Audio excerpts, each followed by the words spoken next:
Voilà, bonjour à toutes et à tous. Bienvenue pour cette première excursion filmée. Donc, elle va être consacrée aux Calédoniens. Et la tranche de temps qu'on va considérer, c'est le Cambrien et l'Ordovicien. Je ne parle pas du Silurien puisque on est ici dans le massif de Stavelot et on a uniquement du Cambrien et de l'Ordovicien. Alors vous savez qu'à la tranche de temps s'associe en général un type d'environnement.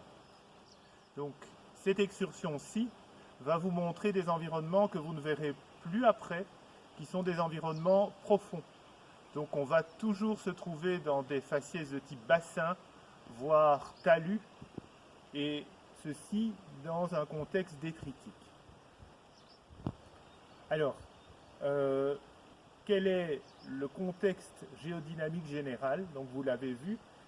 Qu'est-ce qui se passe? Eh bien, au Cambrien, notre région est située dans l'hémisphère sud. Et quand je dis dans l'hémisphère sud, c'est vraiment au sud du tropique du Capricorne. Donc à ce moment-là, on fait partie d'un énorme continent qu'on appelle le Gondwana et qui est centré pratiquement sur le pôle sud. Alors à l'aube du Cambrien, on est solidaire de ce continent. Mais au cours du Cambrien, un rift va se former et un morceau de ce continent Gondwana va se détacher et entrer en dérive vers le nord. Alors nous sommes situés sur ce morceau, dont on parlera plusieurs fois, qui porte un nom. C'est une microplaque qu'on appelle Avalonia. Et donc au cours du cycle calédonien, cette microplaque va se détacher du Gondwana. Donc on va assister à la création d'un nouvel océan qu'on appelle l'océan Réique.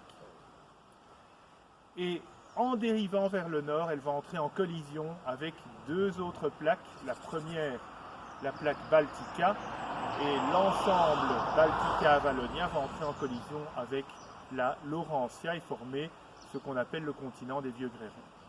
Donc ça, c'est l'histoire géodynamique globale.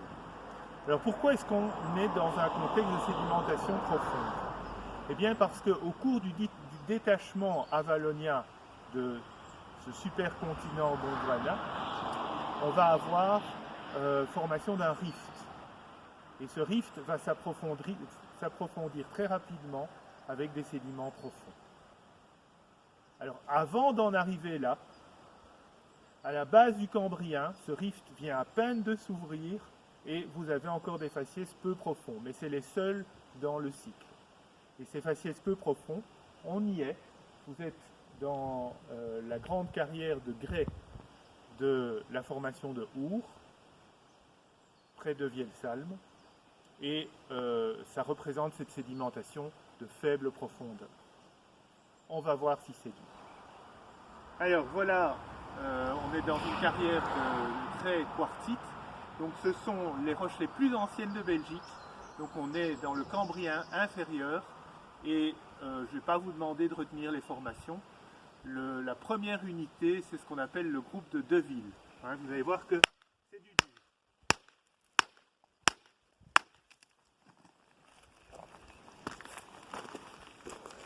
Donc il s'agit bien de quartzite blanchâtre.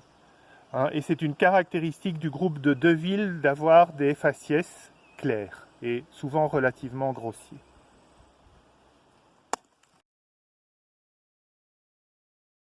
Voilà, donc on s'est rapproché de Vielsalm, on est ici dans le parking du Spar, pour vous donner une indication géographique. Vous avez aussi les situations des différents points entre les séquences filmées. Donc on s'est rapproché de Vielsalm et on est monté aussi en stratigraphie. Vous voyez qu'on est dans un type de roche tout à fait différent, c'est des filades noirâtres. On est toujours dans le Cambrien, mais on est dans la partie supérieure du Cambrien cette fois-ci. Alors pourquoi ce changement entre les grès peu profonds du faciès précédent et ceci qui est beaucoup plus profond? C'est une sédimentation de type black shale pratiquement, donc du bassin. Eh bien parce que ce rift s'est approfondi considérablement. C'est un petit peu comme la mer Rouge. Donc il s'est approfondi et a plusieurs centaines de mètres, peut-être plusieurs kilomètres de profondeur, vous accumulez des sédiments extrêmement fins comme on les voit ici. Alors on va regarder d'un petit peu plus près. Voilà, typique du groupe de Revin, donc de cette deuxième unité du Cambrien dans le massif de Stavelot, des filades noirâtres. Alors on voit très bien la schistosité ici qui est pratiquement verticale. Et puis vous voyez aussi quelque chose de légèrement incliné. En fait, c'est la stratification. Donc vous voyez que dans ces filades, il n'y a pas uniquement des pélites qui prennent la schistosité, il y a aussi des bancs un petit peu plus grossiers, bien laminaires. Et en fait, ce sont des arrivées de sédiments plus grossiers sous la forme de turbidites. Donc on reviendra au problème des turbidites dans l'affleurement suivant. Voilà, on arrive à notre point numéro 3. Donc on est dans la vallée de la Lienne, toujours dans le massif de Stavelot, bien entendu. Et on va examiner non plus les formations ou groupes du Cambrien, mais de l'Ordovicien. Donc on a quitté le groupe de Revin et on passe dans l'Ordovicien. Dans l'Ordovicien, il y a un seul groupe, c'est le groupe de la Salme. Et ce qu'on va voir ici, c'est la première formation de ce groupe, la formation de Jalais. Très bel affleurement. Si vous regardez, la stratification est horizontale, ça facilite les choses. Et donc on est dans cette formation de Jalais qui forme la base de l'Ordovicien du massif de Stavelot. Alors vous pouvez voir tout de suite que c'est divisé en unités gréseuses, assez massives, et en unités de pénites. Alors c'est un type de sédimentation très caractéristique, c'est un affleurement où on le voit très bien. En fait ce sont des turbidites, et ce sont des turbidites classiques. Il y a des turbidites de faible densité, il y a des turbidites de type Bouma. Mais ici vous avez les turbidites de type Bouma, et si vous vous souvenez bien, il y a un certain nombre de termes dans cette turbidite de type Bouma. Vous avez le terme A qui est sans structure et qui est gréseux, le terme B avec une stratification plane parallèle, le terme C avec les fameuses structures en convolute, le terme D où on voit apparaître des pénites, et le terme E qui constitue en général l'intertérie. Donc on va voir les différents termes, vous allez voir qu'ils sont faciles à reconnaître ici. Le terme le plus facile à repérer en général sur le terrain, c'est le terme C, à cause de ces grandes structures qu'on appelle les convolutes, qui sont liées à l'échappement des fluides après le dépôt de la turbidite. Donc ce que vous voyez ici, avec ces grandes structures courbes, ce sont des convolutes, donc le terme C. Alors si je regarde un petit peu en dessous, je trouve de la stratification plane parallèle, donc j'ai un terme B. Et le terme encore en dessous, qui est massif, correspond au terme A. Et si je regarde ce qui se passe encore un petit peu en dessous, ben là vous voyez que on voit à nouveau les pélites. Ici c'est une alternance de grès et de pélites, donc c'est un terme E, probablement, ou D.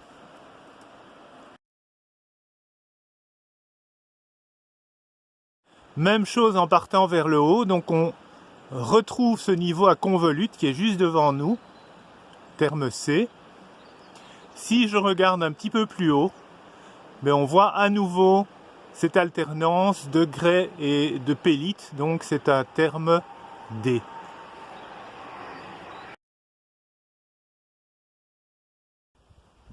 Voilà, on est déjà arrivé au dernier point de cette excursion, de cette première excursion filmée. Donc on est toujours dans le massif de Stavelot. Et on est arrivé en haut de la colonne stratigraphique. Donc je vous rappelle que le découpage est assez simple. Pour le Cambrien, vous avez deux groupes, le groupe de Deville et le groupe de Revin. Alors je dis bien que ce sont des groupes, ce n'est pas des formations, il y a plusieurs formations dans chaque groupe et les épaisseurs sont très importantes, c'est plusieurs kilomètres. Donc on était dans une sédimentation profonde de bassin avec des turbidites comme on l'a vu au dernier affleurement, sauf au tout début où le bassin a commencé à s'approfondir avec les grès de la formation de Our, groupe de Deville. On on est ici dans une des unités les plus récentes. Alors on n'est plus dans le Cambrien, vous êtes dans l'Ordovicien. Et l'Ordovicien, c'est un seul groupe aussi, vous voyez que c'est facile, c'est le groupe de la Salme. Et dans ce groupe de la Salme, vous avez la formation de Jalais qu'on a vu tout à l'heure, et on termine avec la formation d'Autré. On ne verra pas la dernière formation qui est la formation de Bien, mais qui ressemble en fait très fort à la formation de Jalais. Donc la formation d'Autré, vous voyez que la couleur a fortement changé, on est passé du verdâtre à quelque chose qui est plutôt dans les tons bordeaux, avec des vins clairs. Alors cette couleur bordeaux, elle est due à la présence de très fins cristaux d'hématite dans le filade. Et les vins clairs, je vais vous en parler de manière un peu plus approfondie, c'est ce qu'on appelle le coticule. Alors il s'agit toujours de sédimentation profonde. Hein, vous êtes dans un bassin toujours, ou en tout cas au niveau de son talus, et vous avez une sédimentation qui est dominée par la décantation et par des apports de type turbidite. Voilà, on va voir ce faciès de coticule d'un peu plus près maintenant.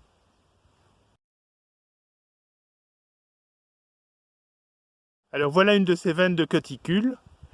C'est l'objet de l'exploitation. En fait, le coticule, c'est une roche qui contient des très très petits cristaux de l'ordre de quelques microns de grenat spessartine. Alors, ça a été utilisé depuis très longtemps comme pierre à rasoir. Et c'est une roche qui est relativement rare. Il y a quelques autres occurrences dans le monde. Donc, ce faciès coticule à spessartine, c'est un faciès métamorphique.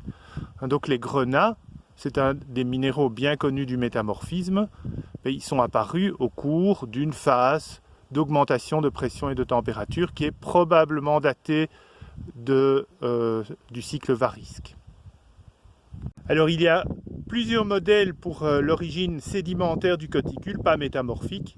Hein, tout le monde est d'accord sur le fait que c'est un précurseur peut-être de la rhodochrosite qui a été transformée en spessartine lors du métamorphisme, mais pour l'origine sédimentaire de ces faciès clairs, sans hématite, contrairement au filade encaissant. Et donc il y a deux grandes hypothèses. La première, c'est que les niveaux de coticule seraient des retombées volcaniques, c'est l'hypothèse de Cram, après ayant subi le métamorphisme. Et la deuxième hypothèse, c'est l'hypothèse de Lamens, qui pense que les niveaux de coticule sont en fait des turbidites qui ont amené des sédiments carbonatés dans le bassin de sédimentation, sédiments carbonatés qui, comme pour l'hypothèse retombée volcanique, ont été transformés en grenat par le métamorphisme. Alors la formation d'Autré, deuxième formation du groupe de la Salme, ordovicien donc, est caractérisée par cette couleur violacée et aussi par niveau, par la présence d'un minéral du métamorphisme. C'est celui que vous voyez ici sous forme de petits grains, c'est du chloritoïde. Qu'est-ce que l'excursion nous a montré? Elle nous a montré la sédimentation typique du cycle calédonien, c'est-à-dire des détritiques en milieu relativement profond, avec des turbidites, avec des black shale. On s'est contenté du massif de Stavelot. N'oubliez pas que d'autres massifs calédoniens ont été étudiés et sont bien connus en Belgique. Il y a les autres massifs de Haute-Ardenne, Rocroi, Serpon, Givonne. Et puis n'oubliez pas que vous avez la bande calédonienne du Condro et le massif du Brabant. Le massif du Brabant est intéressant à plus d'un point, notamment parce que la sédimentation se poursuit pendant le Silurien, tandis que ce que nous avons vu aujourd'hui, c'est du Cambrien jusqu'à l'Ordovicien. Alors, je vous ai raconté aussi dans le cours que si la sédimentation s'arrête au niveau de l'Ordovicien dans ce massif de Stavelot dans lequel on se trouve, c'est à cause de l'orogenèse calédonienne, donc la collision entre notre petite plaque Avalonia et Baltica a créé les premiers reliefs et a provoqué l'arrêt de la sédimentation.